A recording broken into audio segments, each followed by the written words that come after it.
మధ్యాహ్నం భోజన పథకం నుంచి ఇస్కాన్ సంస్థను తప్పించారంటూ కడపలో విద్యార్థులు ఆందోళన చేపట్టారు. ఎస్ఎఫ్ఐ ఆధ్వర్యంలో భారీ ర్యాలీ నిర్వహించారు. ఉడికి ఉడకని భోజనం పెట్టడం వల్ల విద్యార్థులు అనారోగ్య పాలవుతున్నారని ఆరోపించారు. ఇస్కాన్ కు బదులు మరో సంస్థకు మిడ్ డే మీల్స్ పథకాన్ని అప్పగించాలని డిమాండ్ చేశారు విద్యార్థి నాయకులు.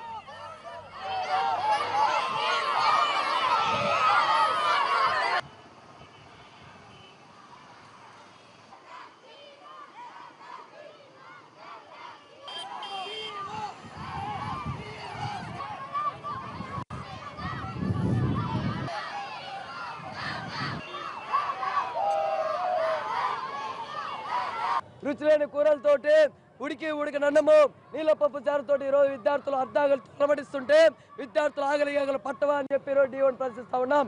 ఈ సమస్యల పరిష్కారం ఏమంటే ఈరోజు డిఓ గారు నిమ్మకు నీరెక్కినట్లు ఒక దొంగలాగా ఈరోజు దోపిడీ చేస్తున్న రౌడీలాగా ఈరోజు డిఓ గారు ఉన్నారు. కాబట్టి ఇతను నిరంకుశ పాలన నుంచి విడనాడి ఈరోజు విద్యార్థులకి పౌష్టికరమైన భోజనం అందేట్టుగా ఇస్కాన్ భోజనం రద్దు చేయాలని చెప్పి ఈరోజు డిమాండ్ చేస్తున్నాం. లేని పక్షంలో డిఓ ఇల్లు